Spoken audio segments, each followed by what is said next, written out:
If you're into old-world craftsmanship and real historical survival know-how, then stick with me for the next minute, because what you're about to hear is one of those forgotten techniques that deserves a comeback.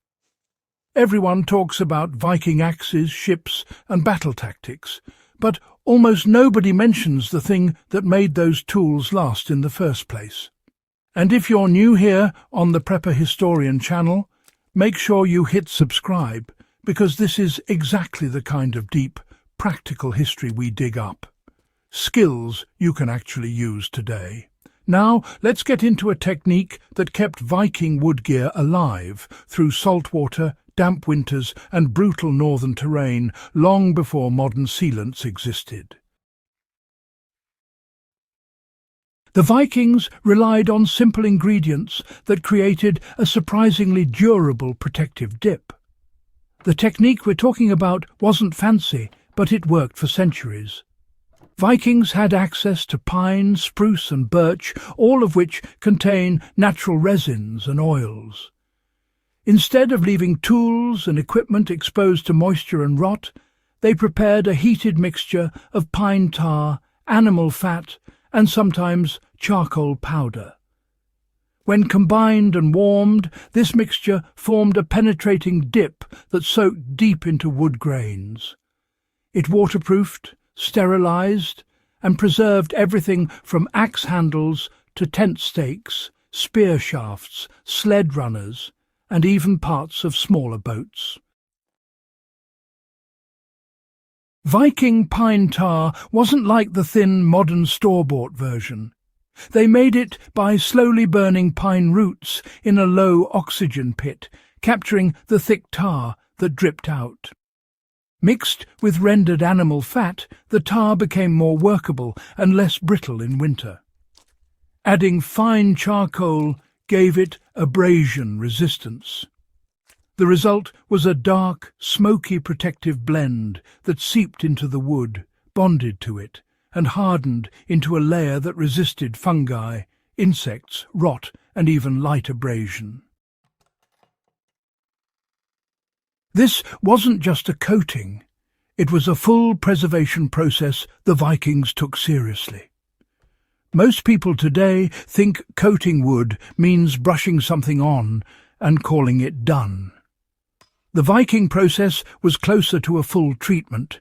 They warmed the mixture until it flowed like syrup. The wood was heated as well, either near a fire or in the sun, allowing the pores to open. When the warm wood met the hot dip, the mixture pulled itself deep inside as the wood cooled. This is why the treatment lasted so long. It wasn't sitting on the surface. It became part of the wood. Think of Viking shields that went through muddy marshes, salty sea air, blood, rain, snow, and freezing temperatures. The wood still held up because the treatment protected every fibre. Tools were passed down generations, not because the Vikings were magical woodworkers, but because they understood chemistry long before the word existed. Here's how someone today can recreate the Viking dip with modern substitutes. You don't need a pit kiln and pine stumps to apply this technique today, though you can if you want to go fully historical. The essence is the same: pine tar, fat, heat and penetration. You can buy pure pine tar, the same type used in Scandinavian boat building. You can use rendered beef tallow, deer fat, or even store-bought lard, if that's all you have. Mix 3 parts pine tar to 1 part fat in a metal pot. Heat it slowly until you get a warm, fluid blend. If you want to replicate the Viking toughness, crush charcoal into a fine powder and stir in a handful. Set your wood, a bow stave, axe handle, spoon blank, tent pole, carving project, next to a fire or in direct sun until it's warm. Dip it or brush it with the hot mixture. As it cools, the treatment will sink in. Let it rest overnight. wipe off excess the next day.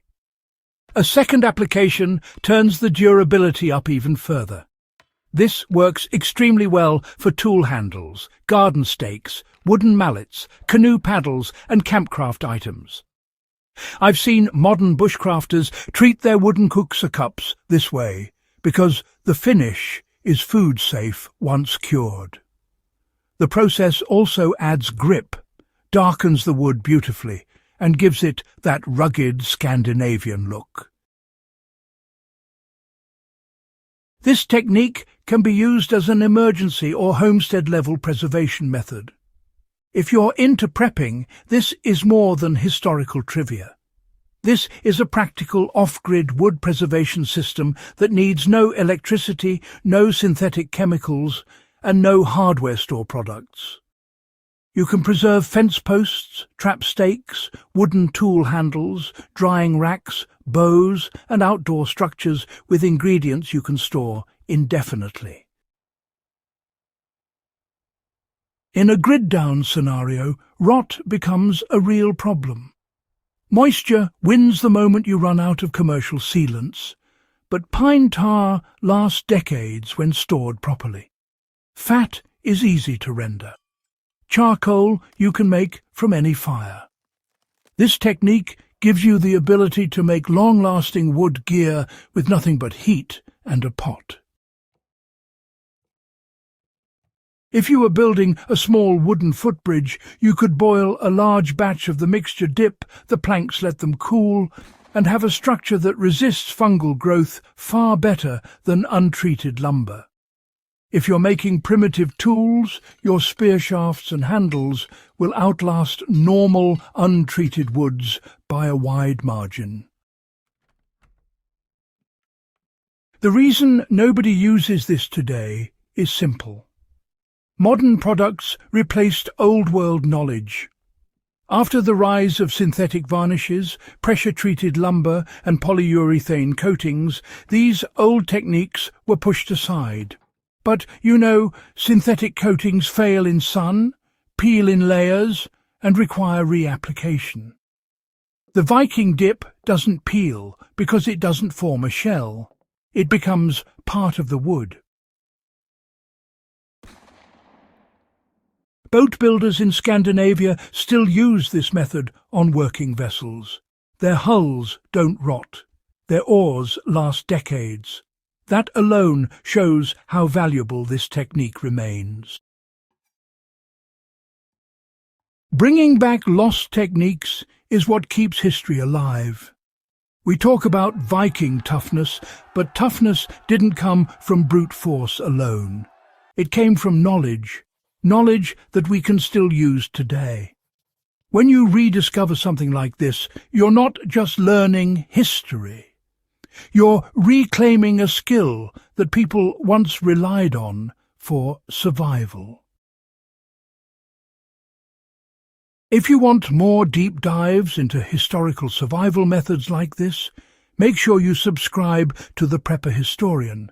Share this video with someone who loves old-world ingenuity and help keep these forgotten skills alive.